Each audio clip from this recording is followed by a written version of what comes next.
bienvenue tout le monde à ce café virtuel où on reprend la balle au bon pour le projet Accès Équité, donc la plateforme en ligne pour l'accompagnement des réseaux et des organismes pour la mise en place de plans au niveau des services de santé en français. Donc, aujourd'hui, avant de tout commencer la séance, puisque peut-être de nouvelles personnes se joignent à nous aujourd'hui, on va faire un tour de table rapidement, juste pour donner évidemment notre nom, notre provenance, association, organisation. Et ensuite, on procédera à l'ordre du jour, le but de la rencontre, et on débutera les présentations pour arriver. Donc, on vise quand même à terminer à 14 heures, pile, autant qu'on peut. Alors, sans plus tarder, peut-être commencer, moi, mon écran, je suis mon écran et interpeller tout le monde à mesure qu'on avance.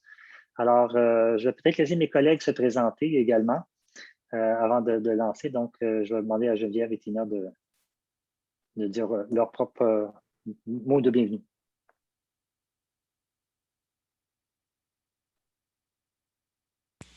Que je commence, Geneviève? OK. Je vais commencer. Bonjour à tous. Mon nom est Tina Christman. Je suis coordonnatrice des services en français et liaison des Autochtones pour Simcoe Nord, Muskoka dans l'Ontario, la région du centre, sous Santé Ontario.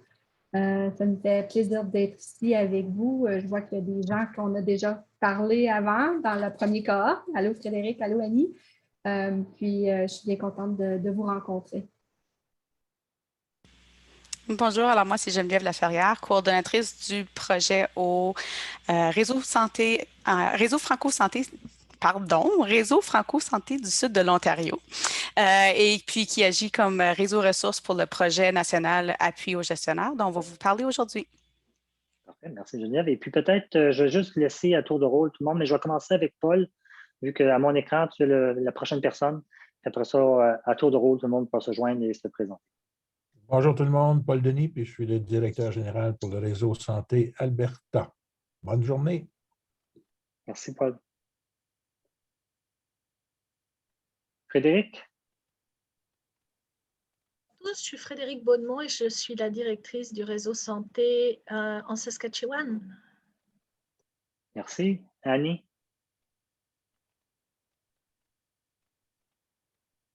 Bonjour tout le monde, Annie Bédard, directrice générale à Santé en français au Manitoba. Et bien hâte de voir comment on va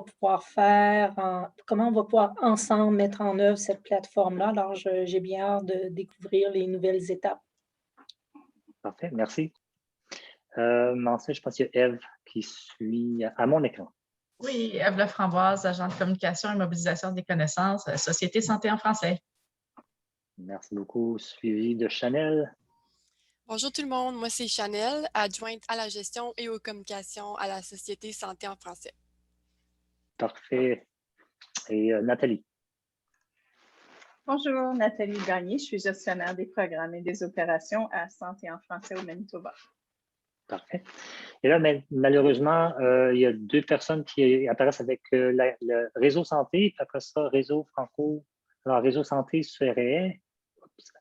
Et non, on passe à la prochaine.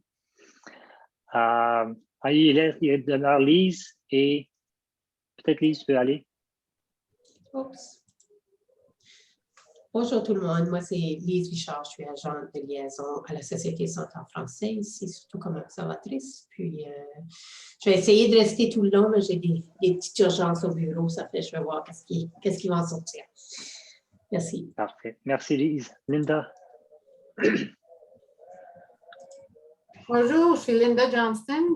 Je suis agente administrative avec le réseau Franco Santé et puis je veux juste écouter, voir ce que vous avez à dire. Parfait, merci beaucoup. Merci. Et il nous reste une personne, je pense, qui n'a pas eu la chance de se présenter encore.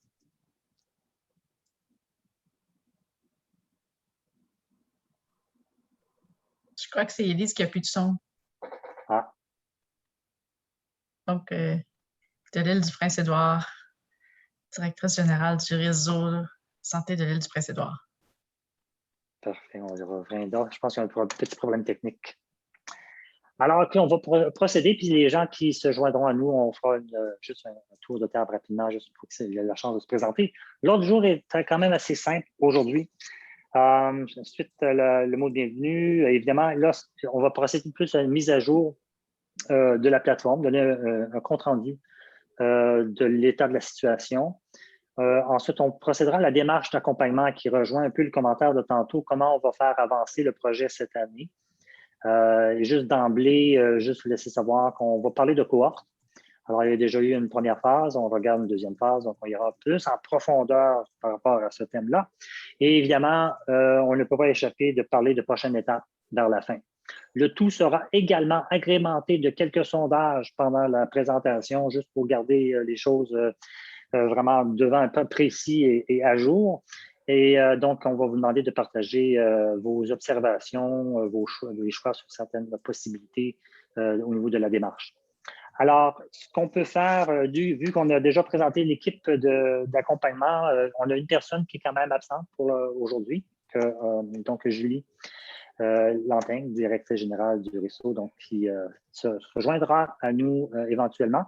Donc, à 4, on tente de maintenir le cap, de faire avancer le tout et de répondre vraiment à tous vos besoins à mesure qu'on avance dans le projet et faire certain que par la fin du projet, votre niveau de confort, de confiance et de compréhension par rapport à la plateforme, on a réussi à rehausser ce niveau-là et vous partez avec une foule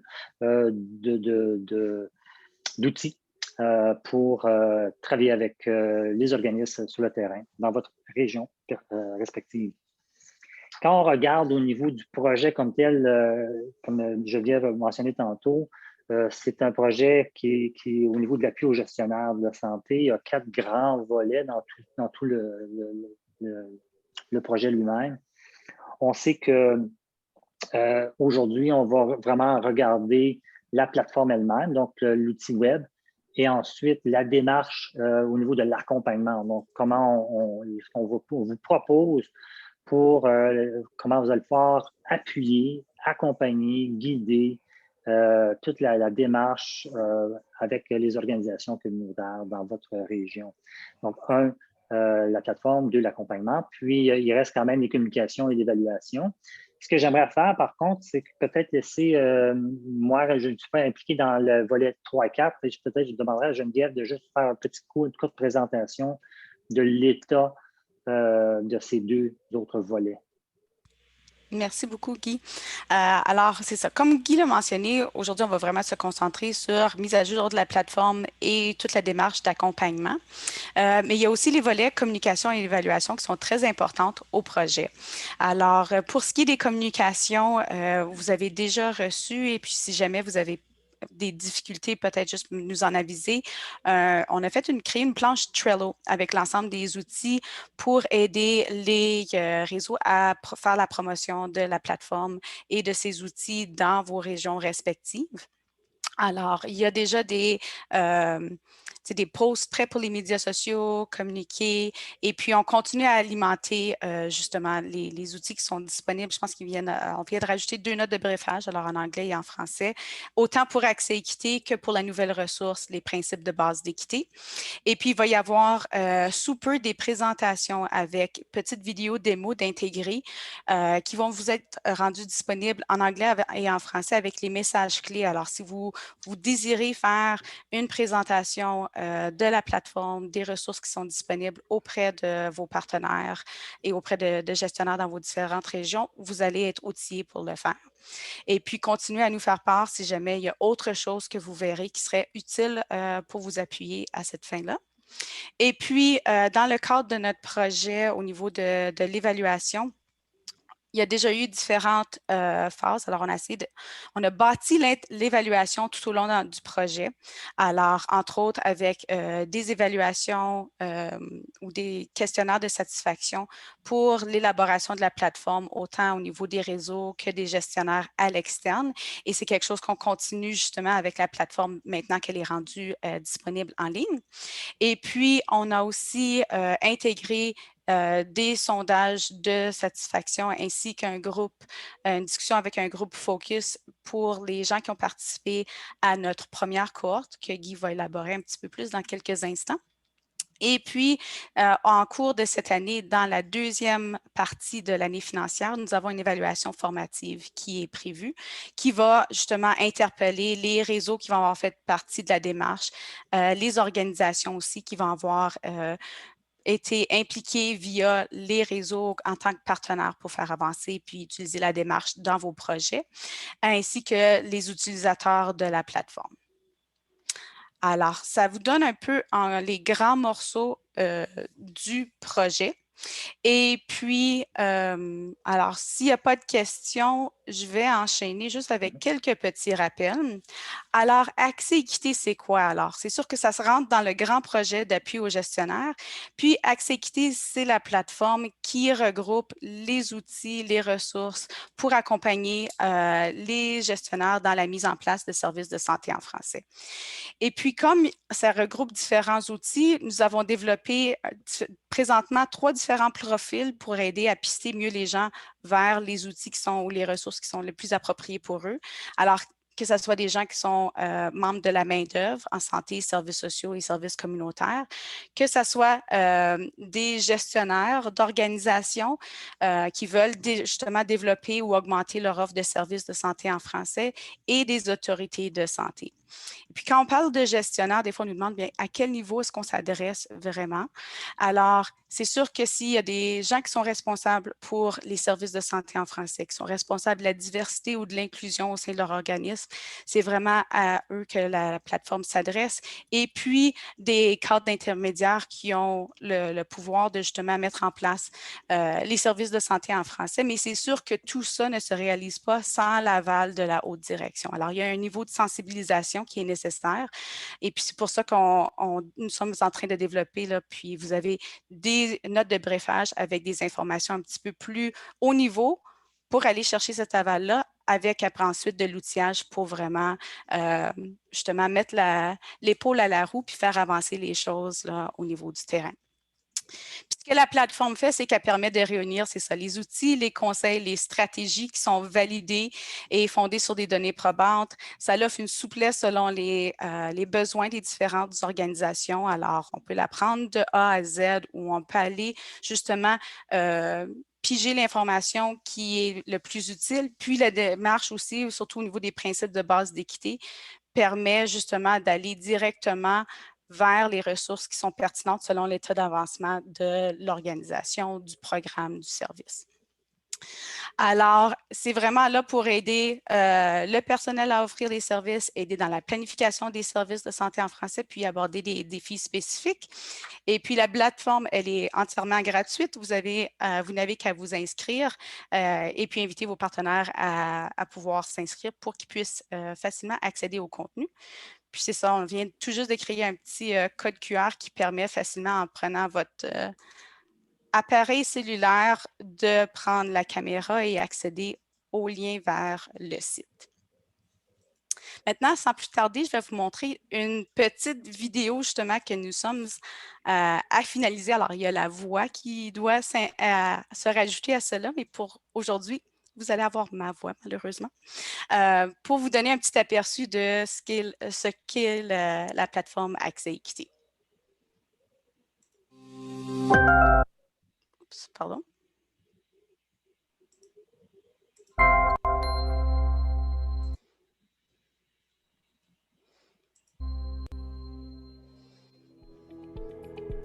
Alors, bienvenue à la plateforme Accès Équité. C'est une plateforme qui vise à promouvoir l'accès pour les services de santé en français.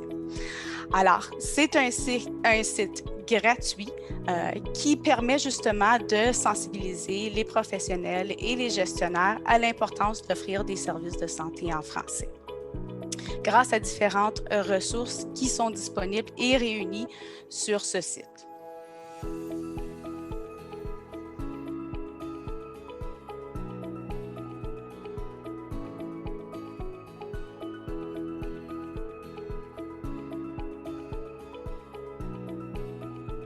Alors, comme mentionné, Accès Équité est offert gratuitement en anglais et en français.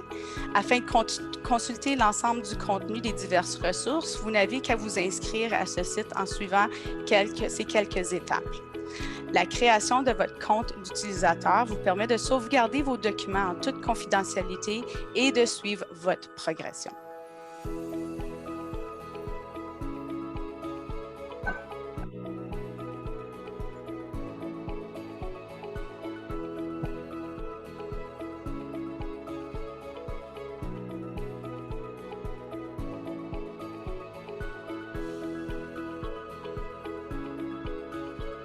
Vous aurez ensuite accès aux ressources de façon instantanée.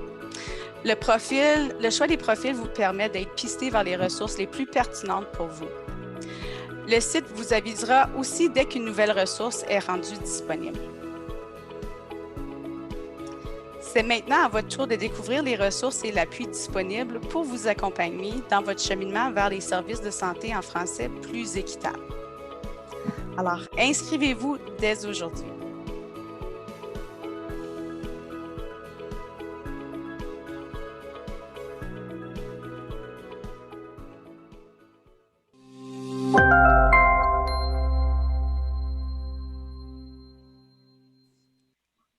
Alors, comme mentionné, la vidéo démo est présentement disponible en anglais. Tout va être disponible dans les 2 langues. Et puis, là, désolée, j'ai eu un petit défi avec en étant capable de vous voir et mon texte, mais c'est certain que la professionnelle de la voix fait une beaucoup meilleure livraison que moi quand ça vient à présenter la ressource. Oups, pardon. Alors, juste rapidement, des petites nouveautés qui ont été intégrées. Il y a l'option clavardage maintenant qui est vraiment avec un agent. Alors, au début, on ne s'était plus robotisé. Il y avait des limites et puis on a eu quelques petits défis techniques. Maintenant, ce sont des agents et agentes, je devrais plutôt dire réels, qui sont là pour répondre aux questions des participants. Comme mentionné, on a inclus les profils d'utilisateurs et puis l'outil interactif, c'est quelque chose qui était déjà incorporé à la plateforme avant le lancement, mais qu'on veut définitivement souligner parce que ça permet justement aux organisations, alors que ce soit un programme, un service, un département ou une organisation entière, de pouvoir justement déterminer où ils en sont dans leur cheminement pour les services de santé en français, capturer ces données-là de référence et ensuite être vraiment pisté vers les prochaines étapes qui sont propres à leur état d'avancement et justement de suivre les progrès, tout en étant entièrement confidentiel. Même les administrateurs du site n'ont pas accès. Et puis ceci, c'est pour vous donner une capture d'écran pour montrer un peu ce que ça représente en termes de tableau de bord pour leur évolution. Alors, ils peuvent comparer leurs données de référence avec les progrès et le mettre à jour de façon constante, ainsi que de l'imprimer ou de le sauvegarder en format PDF pour le partager avec des parties prenantes, d'autres membres de l'équipe. Comme on disait, c'est vraiment propre à l'utilisateur. Alors, je repasse la parole à Guy. Micro. Merci Geneviève. Je vais juste rapidement prendre quelques secondes. Il y a des gens qui se sont peut-être joints à nous pendant la présentation. Donc, je vais juste prendre un petit moment juste pour vous présenter donc votre nom et organisation. Et à mon écran, je vois Jacqueline. Donc, je ne sais pas s'il y a autre personne que Jacqueline. Donc, peut-être une courte présentation, Jacqueline. Bonjour, je m'appelle Jacqueline Higgins et je suis la directrice du réseau santé à Terre-Neuve. Merci beaucoup. Puis est-ce qu'il y a d'autres personnes qui sont jointes à nous pendant la présentation? Bonjour, c'est Élise Arsenault. Je viens juste de me joindre. J'avais des problèmes d'audio. Merci beaucoup. Mais là, ça marche. Ça fonctionne superbe. Merci beaucoup. Bienvenue à tout le monde. Donc, on procède, comme vous allez pu voir, l'évolution de la plateforme, si vous vous souvenez, il y a à peu près 1 an et un peu plus, lors du premier lancement, lorsqu'on a lancé en mars 2020. On avait fait une courte présentation de la plateforme, puis aujourd'hui, l'évolution avance là, et vraiment très avancée et avec les outils qui s'ajoutent, ça rend vraiment une plateforme très interactive qui nous amène vraiment vers le volet d'accompagnement. qu'on lance. Donc, c'est vraiment la phase 2 ou la deuxième cohorte qu'on veut lancer. Mais avant de parler de la cohorte, je vais juste faire un petit retour en arrière relativement à le projet qu'on a terminé en mars de cette année, qui était avec la première cohorte qui a débuté tout après le café virtuel du mois d'octobre 2020. Alors, à bientôt, Lise. Donc, si on regarde la cohorte 2020, vraiment, on a créé cette cohorte-là qui a travaillé ensemble et avec l'équipe d'accompagnement de novembre à mars. Et on l'appelle cohorte parce que c'est vraiment un petit groupe de personnes qui se rencontrent. On s'est rencontrés 2 fois par mois sur une période d'environ 4 mois. C'est devenu, on était 5 à 6 membres de réseaux ou d'organismes accompagnateurs. Et c'était vraiment un lieu d'échange, d'apprentissage. Ça ressemblait très près d'une communauté de pratique parce que c'est devenu un lieu où on partageait à la fois un nouveau savoir. Donc, il y avait toujours une présentation d'un savoir relatif à la plateforme. Il y avait également une démarche d'apprentissage qui s'ajoutait à ça, donc tenter de rehausser le savoir-faire. Et il y avait des discussions autour de comment. Donc, on avait vraiment une discussion également qui s'apparentait sur le savoir-être relativement aux outils et à l'utilisation de la plateforme. Expérience qui a été quand même très positive, qui a culminé vraiment avec une présentation qui a été vraiment appréciée par tout le monde qui ont participé, d'une mise en œuvre pratiquement en temps réel d'éléments de la plateforme. Donc, le milieu est vraiment, ces cohortes-là, c'était un milieu très dynamique, interactif, mais également très flexible. Et on tentait de répondre aux besoins au fur et à mesure que ça se présentait. Donc, on veut reproduire la même expérience cette fois-ci. On poursuit donc la cohorte 1 qu'on appelle, ou la cohorte 2021. Qui ont donc ce premier groupe-là, on veut les amener à un autre niveau. Donc, on va voir l'engagement, on souhaite avoir l'engagement des gens qui ont participé à la première cohorte, d'aller vers une deuxième phase. Et cette deuxième phase-là, pour cette première cohorte, va demeurer vraiment laboratoire. Donc, on avait vraiment deux volets lors de nos rencontres. Le premier volet, on l'a appelé le volet théorique. Donc, c'était les ateliers théoriques où on allait en profondeur dans plus le côté théorique de la plateforme. Donc, on déballait les éléments de la plateforme, l'utilisation, comment l'interpréter. Et ensuite, on avait une séance laboratoire où on revenait sur un élément de la présentation théorique. Et là, on allait en profondeur davantage au niveau de l'utilisation, de l'interaction à avoir avec les organismes sur le terrain, et répondre à des questions, soit d'ordre technique ou de démarche, méthodologie ou défis que les membres de la cohorte rencontraient. Pour la cohorte, la première cohorte, donc 2020-2021, qui a terminé en mars, on va poursuivre avec ces membres-là. Et ce qu'on va faire, on propose cette fois-ci, c'est vraiment d'aller vers des rencontres laboratoires uniquement et de répondre à des défis particuliers des participants. Alors, ça va représenter de 6 à 7 séances. Vraiment, c'est le maximum, c'est environ 1h30, qui donne amplement le temps de faire le tour de la problématique, d'explorer et de tenter d'explorer des solutions ou proposer des solutions. Ce qu'on va mettre en place pour ce groupe-là, c'est vraiment une animation qu'on appelle du type CAP, donc la communauté d'apprentissage professionnel, qui se décortique environ en 5 étapes précises qu'on va suivre. Donc, c'est vraiment l'identification d'une problématique. Donc, c'est fait au préalable avant la rencontre. Donc, tout le monde arrive informé qu'on va discuter d'un sujet particulier. Et ensuite, comme groupe, avec l'expérience du groupe, l'expérience du savoir et savoir-faire, on explore des solutions possibles. On fait la liste des solutions, on tente de les classer entre ce qui est possible, probable et impossible. Une fois qu'on a classé tout cela, on revient et on clarifie justement les solutions qui sont possibles et on travaille avec le réseau ou la personne qui a mis de l'avant cette problématique-là ou ce défi pour arriver vers une mise en œuvre. Donc, c'est toujours, et une fois que ça s'est identifié, donc ensuite, c'est de créer un tableau de bord. Donc, on identifie le problème et à mesure que le projet va avancer, on va tenter de faire un genre de surveillance, d'évolution de la problématique et avoir un tableau de bord qu'on va pouvoir suivre et pouvoir peut-être même revenir à la problématique pour explorer.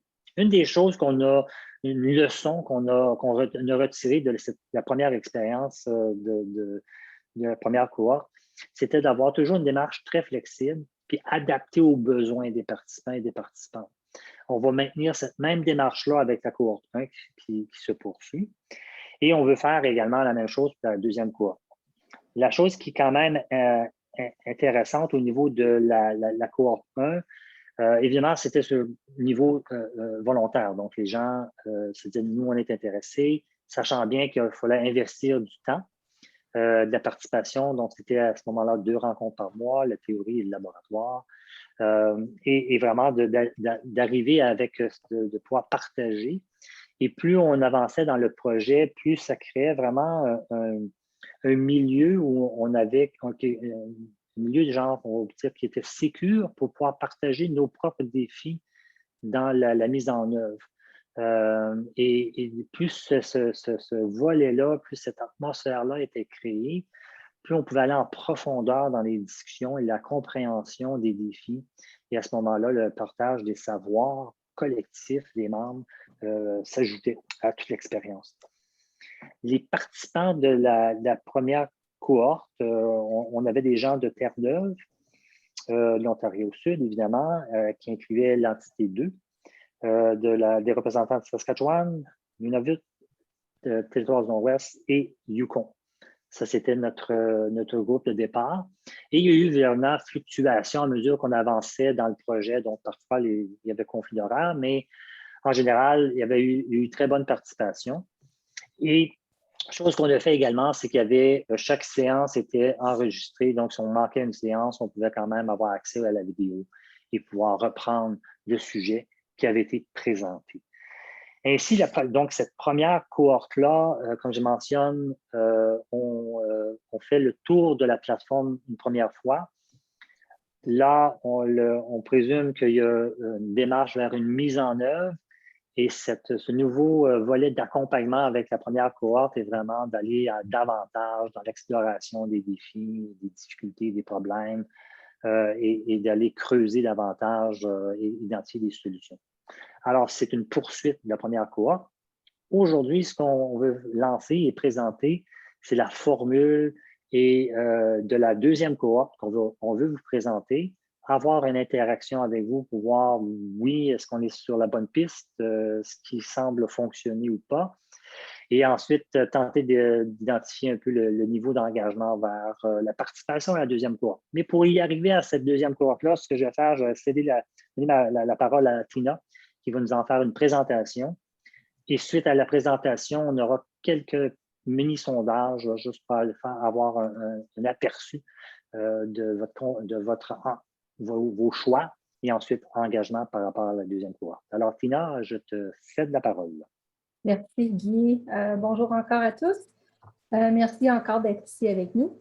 La cohorte 2 pour 2021-2022, l'auditoire, comme Guy l'a mentionné, c'est des représentants de vos réseaux, aussi des collaborateurs externes qui peuvent se joindre à nous pour la cohorte 2. Aussi, on a ouvert la porte pour les gens qui étaient dans la cohorte 1 pour qu'ils puissent venir aux sessions aussi, juste pour peut-être se rafraîchir ou peut-être voir si vous avez d'autres suggestions, commentaires ou défis ou des différentes situations que peut-être se sont apportées à la première cohorte. Les durées des sessions, on a 2 options. On a l'option A et l'option B. L'option A vous donne des sessions théoriques, comme Guy l'a mentionné, de 1 heure, 5 sessions, et des sessions de laboratoire de 1 heure et demie, un autre 5 sessions, qui vous donne un total de 10 sessions. Et je vais aller pour chaque option en premier. Je vais commencer avec l'option A. Le nombre de sessions, comme j'ai dit, ce serait au total 10, 5 théoriques, 5 laboratoires. Puis, comme Guy l'a mentionné, les sessions théoriques couvrent les sections de principes de base d'équité. Et puis ensuite, c'est une discussion pour les laboratoires plus approfondie de comment est-ce que vous avez, comme on dit en anglais, un hands-on de ce que vous avez aperçu sur la plateforme, puis ce que vous pouvez partager avec nous, vos expériences. Et si vous avez des besoins qui sont plus que qu'est-ce que la plateforme peut vous donner comme ressources. Après ça, option B. L'option B, ce serait 3,5 heures de théorie en 5 sessions. Alors, ce serait moins d'heures, mais on l'étirerait en 5 sessions. Puis aussi, il y aurait probablement 2 préenregistrés. Les sessions de laboratoire, ça serait 4h30 au total en 4 sessions, dont 2 qui seront facultatifs. Puis ça peut être adapté selon la réalité et les besoins de vous-même, des réseaux qui sont durant durant l'option. Les sessions théoriques, c'est 5 sessions théoriques avec prévisionnement. On vous demanderait d'aller dans la plateforme, utiliser la plateforme, voir comment vous vous sentez, s'il y a quelque chose qu'on peut répondre à vos questions, s'il y a quelque chose qui ne fonctionne pas. Et aussi, les sessions de laboratoire, il y en aurait 5. Puis, le style, c'est les sessions de regroupement, une partie récapitulative pour le contenu théorique, suivi d'approfondissement en lien avec le contenu théorique. Alors, comme j'ai dit, c'est un hands-on pour voir comment est-ce que vous vous sentez avec la plateforme. Puis, durant ces sessions-là, on a remarqué aussi avec la cohorte 1 que ça apportait beaucoup de bonnes conversations, puis d'autres idées et d'autres ressources qu'on pourrait ajouter à la plateforme aussi. Alors, je passe à la prochaine diapo. Juste pour vous donner un petit compte-rendu, comme on dit, ça peut être ajusté à vos besoins durant les sessions. C'est ce qu'on a fait avec la cohorte 1. Ajout d'un laboratoire ou un thème spécifique que vous aimeriez ou plus être approfondi. L'important, c'est qu'on comprenne ce que vous avez de besoin pour vous soutenir durant ces cohortes-là et durant votre acheminement d'utiliser la plateforme aussi. La plateforme est vraiment développée pour vous assister à développer les services en français avec vos organismes. Et on veut s'assurer qu'on est capable de vous supporter durant l'accompagnement en collaboration avec vos partenaires aussi. Sur cette diapo, vous voyez ici la session A. L'introduction, c'est à peu près 1 heure de théorie pour les deux, à cause que les théories, c'est vraiment important qu'on passe beaucoup de temps. Il y a eu beaucoup de questions durant cette session-là. Connaître et planifier aussi, c'était des sessions qui étaient vraiment, il y avait beaucoup de bonnes discussions, des bons commentaires pour aller peut-être aussi faire des ajouts à la plateforme. Sur la session 1, on pense peut-être 1 heure de théorie, 1h30 de laboratoire. Et pour la session B, on aimerait probablement combiner les théories et le laboratoire. Comme on a dit, c'est beaucoup de conversations, surtout on a eu des exemples avec des réseaux pour la session connaître qu'il y a des obstacles, puis comment est-ce qu'on peut avancer les services en français quand on voit qu'il y a des obstacles, soit avec les gouvernements ou les fournisseurs de services. Il y a beaucoup de conversations durant ce temps-là. La même chose avec planifier, vraiment enrichissante conversation pour savoir qui allait approcher, qui allait parler, comment est-ce qu'on peut commencer la conversation avec les fournisseurs ou les membres du gouvernement qu'on a besoin d'avoir leur appui. Alors, la session A regarde à avoir 2 sessions séparées, théorique et laboratoire, mais l'option B regarde à avoir les 2 ensemble pour que la conversation reste encore dans votre tête, puis qu'on peut vraiment piger sur quelque chose qu'on peut vraiment travailler dessus. Agir, c'est la plateforme est telle qu'elle. Il y a beaucoup d'informations dans cette session-là. On parle de 1 heure théorique et 1h30 laboratoire pour l'option A.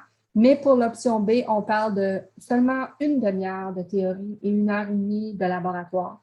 Pourquoi qu'on a fait l'option B comme ça? C'est qu'on a vu que c'est important pour les gens d'aller dans la plateforme, de vraiment l'utiliser, de voir le cheminement. Puis après ça, le laboratoire, on peut avoir plus de conversations pour voir si ça fonctionne pour vous, si vous avez des questions, si vous avez des obstacles à utiliser la section Agir. Et puis, à évaluer, c'est la même chose, encore 1 heure de théorie, 1 heure et demie de laboratoire, mais l'option B, c'est encore plus de théorique, une demi-heure de théorique pour vous, pour aller faire un devoir avant, pour aller regarder la plateforme et ensuite revenir au laboratoire pour avoir plus de questions.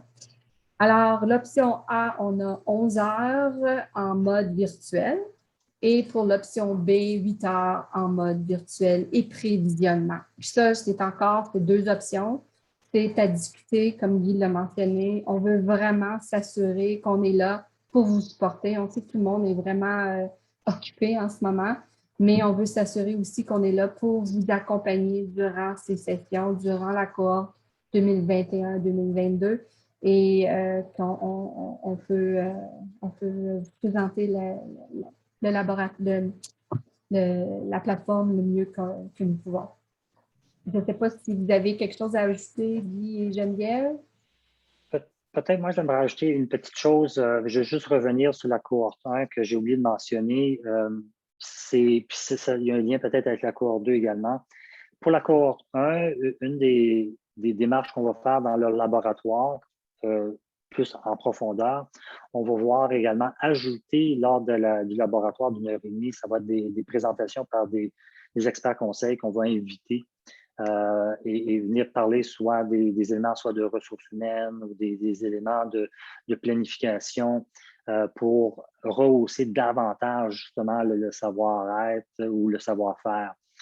Pour la cohorte 2, ce qu'on propose de faire cette fois-ci, c'est parce qu'on a déjà une cohorte 1 en place, ça va être d'inviter des membres qui font partie de la cohorte 1 de venir comme invités à la cohorte 2 et partager leur expérience de la première cohorte, donc ce qu'ils ont vécu dans le laboratoire et la théorie, et leur expérience pratique également sur le terrain avec l'utilisation de la plateforme. Donc, des 2 volets, et ce qu'on veut faire, c'est toujours bâtir et augmenter la capacité du savoir au sein de tous les réseaux. Et la meilleure façon de le faire, c'est toujours de bâtir sur l'expérience vécue des gens avec l'utilisation de la plateforme. Et à mesure qu'on va avancer, alors le souhait, à mesure que les cohortes, on avance, et si on ajoute une 3e cohorte, mais ce serait une démarche semblable qui se fait, et on ajoute et on bâtit toujours sur le savoir accumulé par les participants de chaque cohorte. L'autre chose à mentionner pour la cohorte 2, évidemment, on vous propose A et B, ce qui est proposé basé sur l'expérience qu'on a eue cette année avec la première cohorte, mais ça n'empêche qu'on demeure encore flexible. Donc, on va procéder à un sondage pour voir préférence, puis si la porte n'est pas fermée, alors on peut aussi bien dire je préfère l'option A et après 1 ou 2 séances, on dit oups, on va modifier. Donc, on a cette ouverture-là. Donc, première question au niveau du sondage, là, ça s'applique à tout le monde. Et juste un préavis, les sondages ne seront pas anonymes parce qu'on veut être capable de pouvoir faire un suivi avec tout le monde après. Donc, on capte quand même les noms. Alors, si on veut, exemple, si je préfère l'option A, puis il y en a 5, mais on veut communiquer avec qui a dit option A. Alors, ce n'est pas des sondages anonymes. Alors, on répond tout le monde ensemble. Bien, pas tout le monde, oui d'ailleurs, tout le monde ensemble. Quelle est votre préférence pour la démarche d'accompagnement pour la cohorte 2? Est-ce que vous préférez l'option A, B, vous n'avez aucune préférence ou je ne compte pas participer aux séances? Alors, si tout le monde pouvait exprimer. Oui. C'est Annie ici. Je trouve la question un peu étrange parce que on est tous les réseaux autour de la table et ça ne risque pas d'être nous qui participons à ces cohortes-là. Alors, la question est un peu étrangement formulée. J'ai répondu en disant, ben, je ne participerai pas, mais parce que ça risque d'être d'autres gens que nous là, qui participent à ça. Mais des gens du réseau? Non. Non, qui pourrait être un autre organisme qui pourrait être l'accompagnateur. Ben, je pense que ce serait plus des partenaires qui participent à ça. Oui. D'accord. Annie, si tu me permets, alors les sessions qu'on organise en termes de cohorte, c'est vraiment pour l'accompagnement. Alors, habituellement, ce sont pour des réseaux, que ce soit direction générale ou membres du personnel qui vont pouvoir appuyer les organisations qui auraient besoin d'un soutien. Parce qu'on sait qu'on peut avoir un bel outil, mais tout le soutien qui vient par derrière, c'est vraiment ça qui permet de rendre ça, avoir le bon impact au niveau terrain. Alors, ces sessions-là sont pour les accompagnateurs ou accompagnatrices, que ce soit des gens des réseaux ou des organismes partenaires dans vos régions qui ont aussi un peu ce rôle-là d'accompagnement. Alors, s'il y a des coordonnateurs pour les services en français, par exemple. En Ontario, il y a les entités de planification qui ont aussi ce rôle-là. Alors, le but, c'est de s'assurer que ces gens-là aient une bonne connaissance des ressources qui sont disponibles pour les outiller dans leur accompagnement. La plateforme, elle, plutôt vise les organismes, les gestionnaires directement. Et puis, comme Guy l'a mentionné, au niveau des premiers groupes, là, on commence à incorporer aussi les organisations partenaires qui sont en train de travailler la démarche. Et dans l'exemple de notre première cohorte qu'on a eue, on a aussi eu des consultants qui travaillaient, comme entre autres à Terre-Neuve et Labrador, sur un projet précis pour voir comment est-ce que les ressources au niveau de la plateforme peuvent alimenter leur planification au niveau du projet. Alors, est-ce que ça clarifie un peu pour toi, Annie, à qui on cible vraiment au niveau de ces ateliers-là, ces interventions-là? Puis, il va y aussi avoir des webinaires là, pour les organisations de façon plus large. Oui, comme je le disais dans le chat, là, oui, c'est que j'avais oublié l'aspect accompagnement. Là. Alors, je comprends mieux, Geneviève. Merci de la précision. Puis peut-être juste à rajouter, je ne suis pas certaine qu'on le fait mention, dans les ateliers qu'on vise basés sur l'expérience puis la rétroaction qu'on a eue de la première cohorte, on vise vraiment des sessions entre septembre et janvier. On sait que février et mars, c'est beaucoup trop occupé pour tout le monde de participer. Puis je pense que la grosse distinction entre l'option A et l'option B, c'est que l'option A, on est en live tout le temps. L'option B, il y a du live puis il y a du préenregistrement. Alors, il y a un peu de synchrone puis asynchrone là, pour ceux qui ont eu à faire l'école à domicile au courant de l'école virtuelle. Pour essayer de donner un petit peu plus une flexibilité, puis que ça puisse plus facilement s'insérer dans l'horaire des gens, tout en ayant des sessions qui sont où on s'attend plus que les gens puissent participer ou reprendre en enregistrement, là, une fois que c'est rendu disponible, et puis d'autres sessions facultatives. Merci Geneviève. Donc, cela étant dit, est-ce que, donc, vraiment, on veut savoir vos préférences, puis comme je pense Geneviève a fait un bon sommaire entre l'option A et B, et ce sera un point de départ. Donc, si on voit qu'une majorité pour l'option A, on part avec l'option A, et ça ne veut pas dire en cours de route, ça peut évoluer. Denis, je vois la main levée.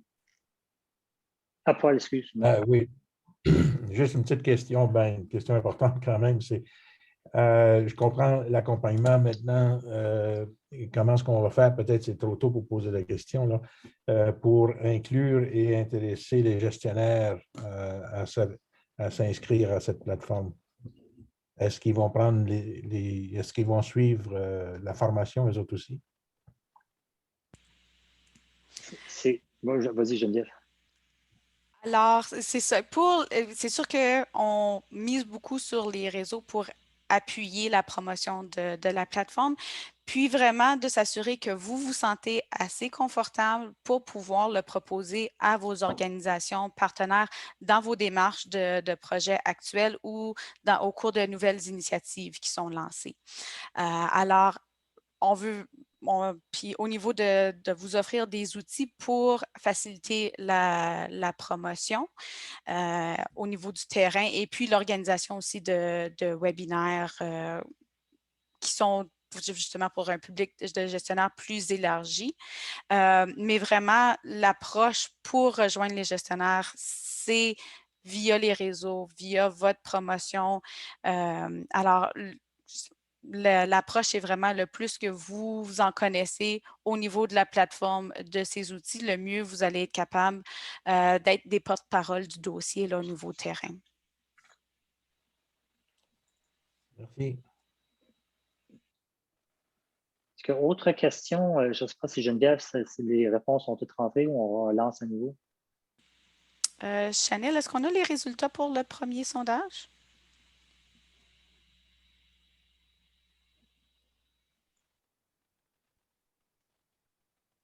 Est-ce que vous voyez les résultats? Oui, merci. Okay.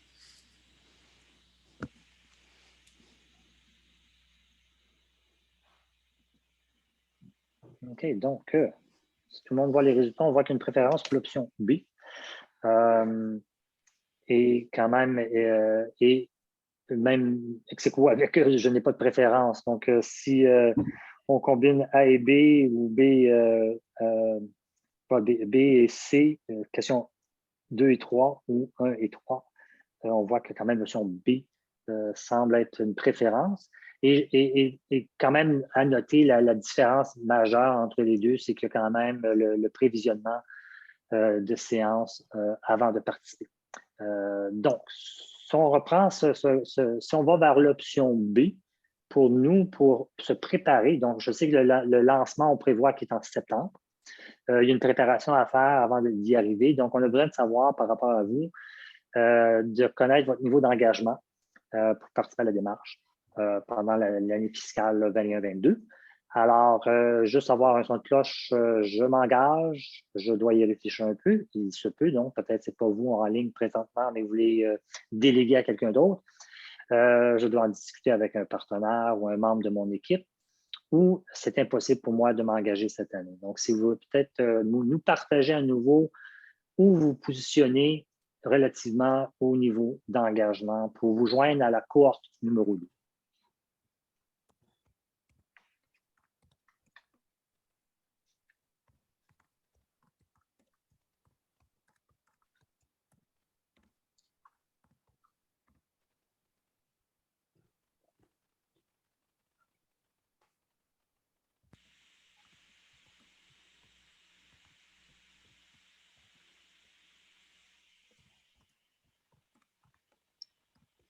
Chanel, est-ce qu'on peut avoir un partage des résultats à l'écran, s'il vous plaît?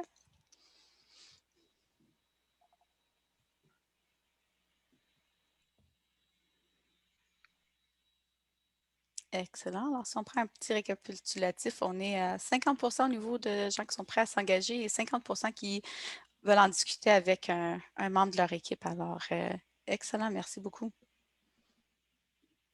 Et puisque, comme on mentionnait tantôt, que le sondage n'est pas anonyme, ça nous permet ensuite de faire un suivi auprès de vous pour reprendre la discussion et voir s'il y a des accommodations qu'on doit mettre en place pour assurer une participation ou en tout cas de pouvoir faire les suivis nécessaires. Donc, on a un autre sondage avant de poursuivre, donc on s'en va vers le troisième. Et là, ici, c'est vraiment pour tout le monde de voir, on veut savoir un peu votre niveau de confiance à l'utilisation de la plateforme. Et évidemment, ça peut être, ça va de 1 à 5, en fait, de niveau de confiance, et 6, peut-être que votre plan, votre assiette est déjà pleine pour cette année en cours et vous n'avez pas le temps de vous investir au niveau de l'utilisation de la plateforme.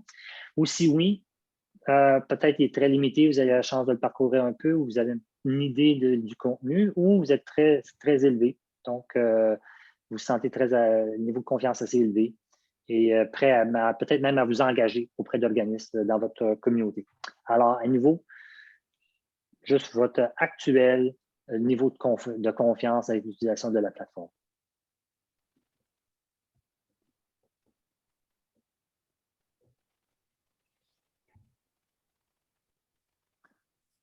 Donc, Paul, la question, le commentaire que tu as partagé, justement, nous motive à vouloir vraiment répondre à ça.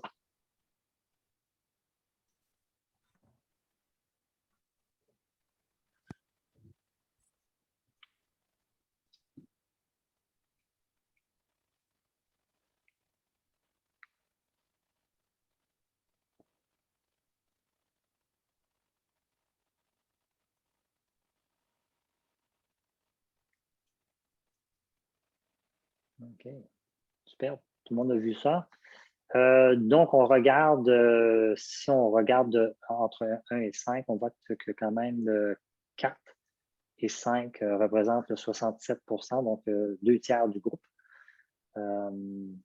Et que le niveau 1 et 2, 17 %. Et puisqu'on va voir quand même les noms, on va pouvoir savoir ceux qui ont participé à la première cohorte, on va présumer que vous vous retrouvez dans les réponses 4 et 5. Et pour les gens qui n'ont pas eu la chance de parcourir ou d'utiliser, donc peut-être niveau 1 et 2, qui serait vraiment, quand on regarde le départ pour la cohorte 1, c'est à peu près ce niveau-là également. Et donc, il y a une connaissance, un savoir par rapport à même de le parcourir et d'aller plus en profondeur pendant le volet théorique, puis ensuite le volet laboratoire. Alors, merci d'avoir participé à ce sondage-là. Nous, ça va nous permettre de mieux planifier les prochaines étapes, de faire les suivis nécessaires pour coordonner puis organiser le lancement de la cohorte 1 et le relancement de la cohorte 1 et le lancement de la cohorte 2 en septembre. Donc, ce qui veut dire que vous allez recevoir des informations, des invitations et ensuite le lancement officiel et trouver les dates. C'est plus compliqué parfois de trouver les dates que d'organiser la séance. Alors, ça, c'est autre chose. Mais ce qu'on essaie de faire par rapport aux séances, c'est de choisir une date, le deuxième mardi ou le troisième mercredi, qu'est-ce qui fonctionne le mieux pour le groupe. On maintient le même rythme du début à la fin. Donc, il nous amène là, de septembre à janvier. Et juste pour un petit préavis, entre février et mars, il y aura un autre café virtuel pour conclure le tout et faire un survol de l'ensemble. Donc, ça fait partie de l'horaire qu'on vous a présenté, mais il y aura un autre café virtuel qu'on va lancer en février-mars 2022 pour finaliser le tout. Donc, prochaine étape, on a quand même un petit échéancier qu'on a proposé. Puis, je pense, Geneviève, je vais te céder la parole à nouveau, juste pour faire le parcours des prochaines étapes et de lancer le dernier sondage. Excellent. Merci, Guy. Alors, juste rapidement, comme on l'a dit, on va communiquer avec vous selon votre choix pour justement relancer les cohortes, la première et la deuxième, et puis vous faire part là, des invitations, sélectionner les dates, etc. Comme mentionné, il y aura un webinaire pour les gestionnaires que nous organisons en français le 16 juin prochain. L'information va sortir dans la note hebdo et le focus du mois de juin, justement, pour promouvoir auprès des gestionnaires. Et puis, on tente d'organiser justement une rencontre de la première cohorte avant la période vraiment là, estivale de l'été. Pour septembre à décembre, on organisera le même gestionnaire, mais le même webinaire, auprès des gestionnaires en anglais. Alors, on va vraiment vous solliciter pour justement promouvoir auprès des partenaires avec qui vous voulez œuvrer et qui devraient être au courant de la plateforme des outils qui sont disponibles. Et puis, c'est vraiment là où on lance le gros des activités d'accompagnement, justement, le gros étant de septembre à décembre, avec aussi les rencontres, une dernière rencontre pour les 2 cohortes en janvier. Comme Guy l'a mentionné, dernier café virtuel et on aura aussi l'évaluation formative qui va avoir lieu entre janvier et mars. Et puis, comme on l'a dit, les dates sont à déterminer là, pour les cohortes en s'adaptant selon les préférences du groupe. Alors, peut-être juste rapidement, si on peut lancer le dernier sondage, quelques petites questions au sujet de la session d'aujourd'hui, à voir si l'information vous a été utile, s'il y a autre chose que vous aimeriez recevoir comme information. Merci de le compléter avant de nous quitter dans quelques instants. Et n'oubliez pas de dérouler le questionnaire, je pense qu'il y a 5 questions, si je me souviens bien. Là. Oui, il y a 5 questions. Merci, Guy, pour le rappel. Bien, pas de temps. Alors, pendant que vous complétez ce petit dernier questionnaire, merci beaucoup d'avoir été ici au rendez-vous. J'espère que justement, ça vous motive et ça vous intéresse de pouvoir promouvoir l'utilisation auprès de vos gestionnaires, auprès des organismes avec qui vous travaillez. Puis, justement, je pense qu'on a des belles opportunités de pouvoir vous montrer à quel point est-ce que l'approche peut s'intégrer au niveau de vos initiatives existantes. Alors, merci encore d'être là et nous recommuniquerons avec vous sous peu. Merci encore, Guy. Puis merci à Tina. Je sais qu'elle devait vraiment nous quitter là, à 14 heures parce qu'elle avait une autre rencontre. Et merci aussi encore à toute l'équipe de la SSF là, qui est là pour appuyer le dossier, autant pour l'organisation des cafés virtuels, des rencontres et des autres aspects du projet. S'il y avait peut-être quelques questions rapides, moi, ça ne me dérange pas de rester un peu, mais je comprends que notre rendez-vous était jusqu'à 14 heures aujourd'hui. Il y avait quelques questions en ligne dans le chat, Geneviève. Donc, la dernière, je vais la lire. Désolée, je suis sur le pas. OK, les gens avec qui je travaille dans notre dossier de soins à domicile sont intéressés à utiliser la plateforme. Nous avons un volet sur l'offre active, planification et recrutement des ressources humaines, documentation et affichage. J'aurais besoin d'appui pour son utilisation. Oui, absolument. C'est le but des rencontres d'accompagnement.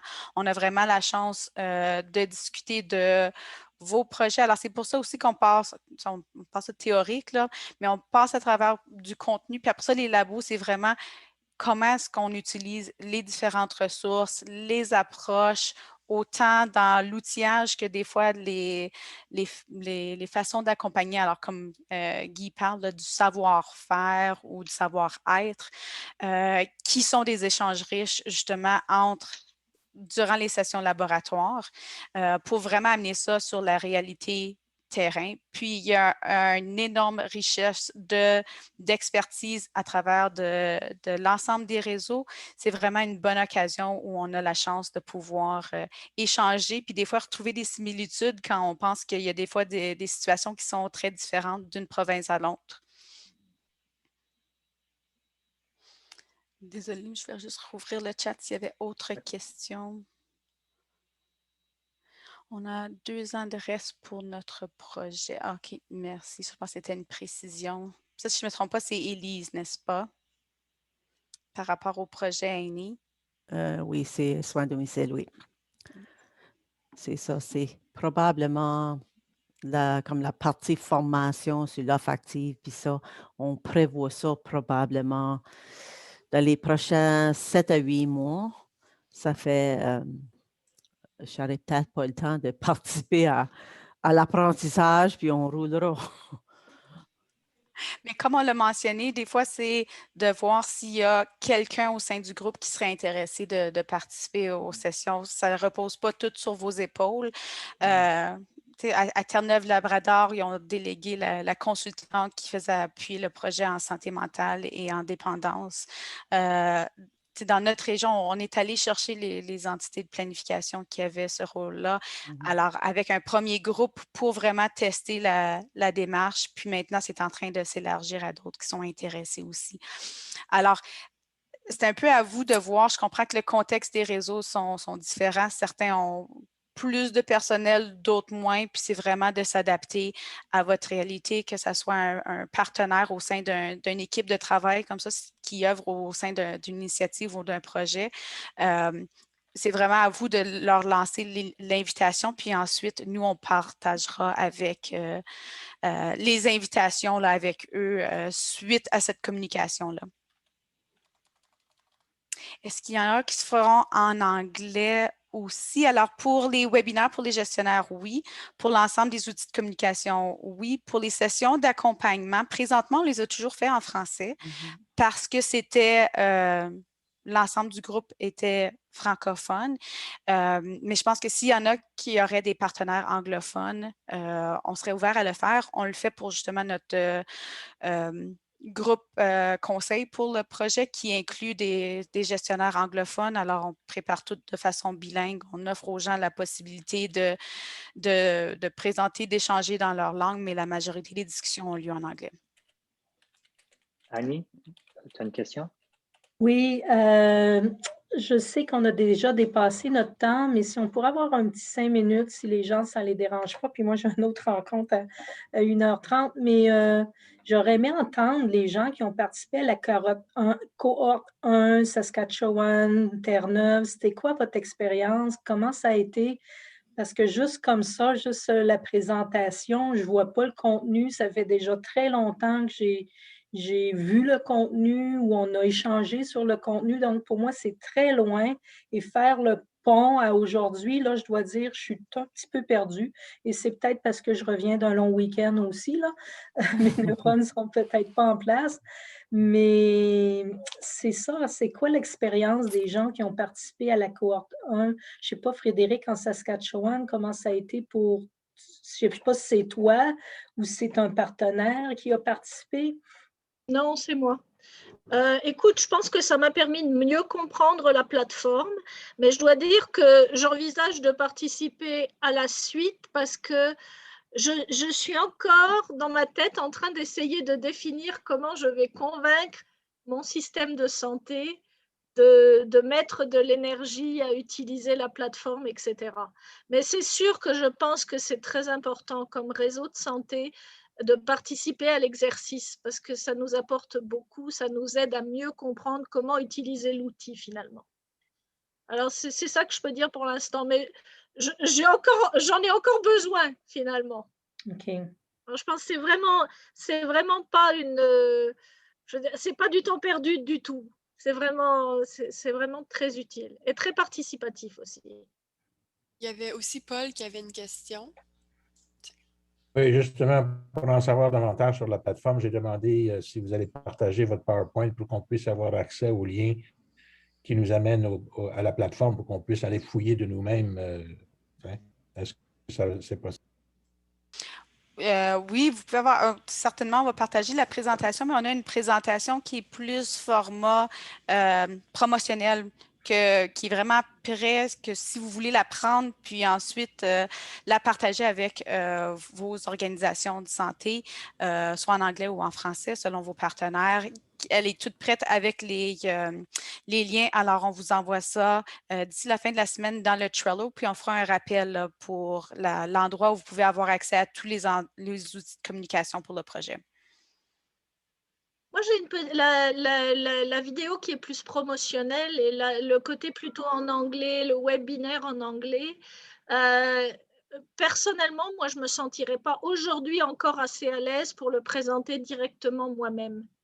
Alors, est-ce qu'il y aura des occasions que vous puissiez le présenter, vous, si on peut organiser justement, même peut-être au niveau national, des présentations à divers gestionnaires en anglais? Alors, le webinaire qui est prévu à l'automne, alors en septembre ou octobre, il nous reste juste à déterminer la date avec Nathalie Boivin, va être justement ça, un webinaire où nous allons présenter la plateforme pour les gestionnaires. Alors, Frédéric, je t'inviterais justement de voir si tu pourrais inviter tes gestionnaires à participer à cette session-là. Elle va aussi être enregistrée comme l'ensemble des webinaires de la SSF, alors rendu disponible par la suite aussi. Ce qui serait intéressant, c'est justement que les gestionnaires en question soient au webinaire, mais aussi que les réseaux santé qui travaillent avec ces gestionnaires-là puissent participer en même temps au webinaire. Absolument. Puis le but, c'est pas juste de faire un survol, voici la plateforme. On va justement aussi, on fait appel à l'expérience de Terre-Neuve-Labrador pour qu'ils puissent justement montrer comment est-ce qu'ils l'ont utilisé au niveau de la pratique. Là. Alors, justement, un des laboratoires qu'on a eu avec la dernière cohorte, Joanne Chalifour, la consultante, est vraiment venue parler de dire, OK, voici, on avait déjà un projet, on avait une certaine planification, voici comment j'ai utilisé la plateforme pour bonifier la planification, pour apporter les informations au comité du projet pour pouvoir appuyer l'avancement justement des services de santé mentale et de dépendance en français à Terre-Neuve et Labrador. Et si je comprends bien, Geneviève, il y a aussi un webinaire en juin pour présenter aux gestionnaires qui seraient intéressés, n'est-ce pas? Oui, alors on a choisi de le faire en juin en français, en premier, et puis ensuite reprendre l'exercice en septembre en anglais. Alors, le webinaire va essentiellement être le même, mais juste auprès d'un auditoire qui est différent. Vous voulez vous donner un peu la chance de pouvoir en faire la promotion pour justement avoir une meilleure participation à l'automne aussi auprès des gestionnaires anglophones. Autres questions ou commentaires? Non, le chat, je pense, a été, on a répondu, je crois, à toutes les questions. C'est à moins qu'il y ait d'autres questions qui sont présentées pendant l'échange. Jacqueline? Oui, je voulais juste mentionner au DG, si vous voulez savoir comment on a utilisé les outils, vous pouvez toujours m'appeler, on peut discuter ça ensemble. On a utilisé certains outils qui sont disponibles sur la plateforme, puis ils ont très, très bien fonctionné avec des gestionnaires qui hésitaient beaucoup à mettre en place des services bilingues. Alors, si vous voulez en savoir plus, vous pouvez m'envoyer un petit courriel. Puis Jacqueline, justement, va être disponible. C'est intéressant, Jacqueline, que tu nous en parles à une prochaine table des DG à tout le monde. Jacqueline a été invitée à toujours webinaire. beaucoup de limites. Essentiellement, c'est pas moi qui ai assisté à la cohorte, c'était notre consultante. Mais en fait, oui, ça serait peut-être intéressant qu'elle donne une petite présentation. Moi, j'ai plutôt vu le résultat et pas tout le travail qui a été fait avant. Mais oui, en fait, c'est une bonne idée, ça.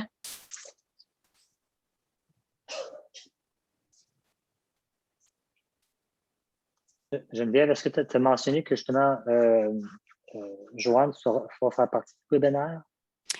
Oui, on a invité Joanne et Jacqueline justement pour vraiment parler de leur expérience.